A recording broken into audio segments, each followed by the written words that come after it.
ผู้ชายคนหนึ่งใช้เวลา10 ปีในการทำลายเมืองหนึ่งและใช้เวลาอีก10 ปีเพียงเพื่อจะกลับบ้าน 3,000 ปีก่อนมีเมืองหนึ่งตั้งอยู่บนเนินเขาที่มองลงไปเห็นช่องแคบสีเงินระหว่าง2 ทวีปกำแพงของมันสูงจนเงาทอดข้ามทุ่งไปถึงชายทะเลคนในยุคนั้นเชื่อว่ากำแพงนี้เทพเจ้าเป็นผู้สร้างและไม่มีมนุษย์คนไหนพังมันได้เมืองนั้นชื่อทรอยเรื่องที่คุณกำลังจะได้ฟังต่อจากนี้ถูกเล่าปากต่อปากด้วยบทกวีก่อนที่มนุษย์จะรู้จักการเขียนหนังสือด้วยซ้ำมันคือเรื่องของความรักความแค้นเกียรติยศและการเดินทางที่ยาวนานที่สุดในวรรณกรรมโลกและมันเริ่มต้นจากผู้หญิงเพียงคนเดียวเฮเลนราชินีแห่งสปาร์ตาได้ชื่อว่างดงามที่สุดในบรรดามนุษย์ทั้งปวงคืนหนึ่งเจ้าชายปารีสแห่งทรอยพาเธอข้ามทะเลไปจะด้วยความรักการลักพาตัวหรือคำสาปของเทพเจ้าไม่มีใครตอบได้แน่ชัดจนถึงทุกวันนี้สิ่งที่ตอบได้คือสิ่งที่เกิดขึ้นตามมากษัตริย์กรีกทุกพระองค์เคยสาบานไว้ว่าจะปกป้องสามีของเฮเลนและคำสาบานนั้นถูกเรียกคืนพร้อมกันทั้งแผ่นดินลองนึกภาพชายฝั่งที่เต็มไปด้วยเรือใบเรือสีเข้มพองลมนับพันลำเสียงพายกระทบน้ำพร้อมกันจนเหมือนหัวใจดวงเดียวเต้นกลิ่นน้ำมันมะกอกเหล็กและควันไฟจากค่ายพักกองทัพที่ใหญ่ที่สุดเท่าที่โลกเคยเห็นกำลังเล่นไปหาเมืองที่ไม่เคยแพ้ใครพวกเขาไม่ได้ชนะใน1 ปีหรือ5 ปี10 ปีที่ทหารกรีกนอนอยู่บนหาดทรายเดิมมองกำแพงเดิมกินอาหารเดิมเผาศพเพื่อนรบกองแล้วกองเล่าเด็กที่เกิดในวันที่เรือออกเดินทางโตพอจะจับหอกได้แล้วเมื่อสงครามยังไม่จบ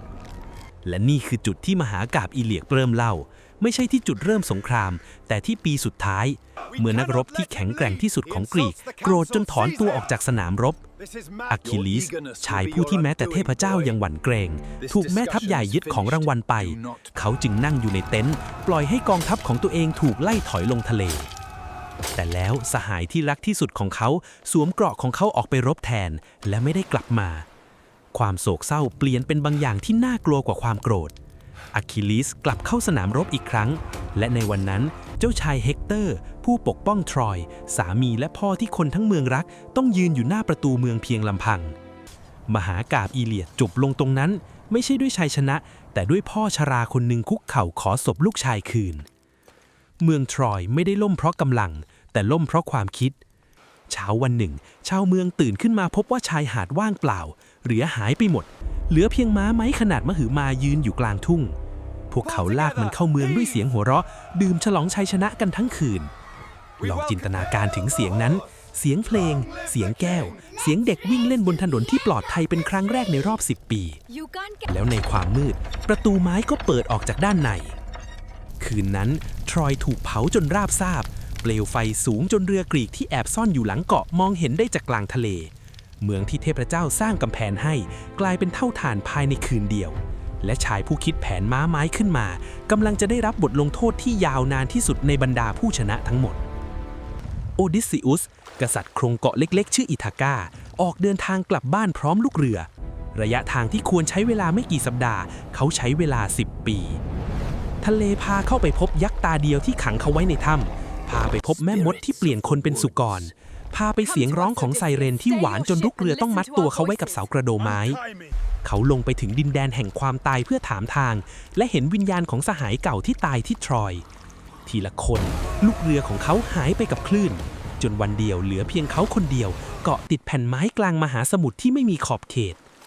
ในขณะที่อีกฟากหนึ่งของทะเลภรรยาของเขายังทอผ้าผืนเดิมทุกวันแล้วรื้อมันทิ้งทุกคืนเพื่อถ่วงเวลาจากชายที่มาสู่ขอและลูกชายที่เขาไม่เคยเห็นหน้าตอนโตก็ออกเรือไปตามหาพ่อที่คนทั้งเกาะบอกว่าตายไปแล้วเมื่อโอดิสซิอุสกลับถึงอิทากาในที่สุดไม่มีใครจำเขาได้20 ปีเปลี่ยนใบหน้าคนไปมาก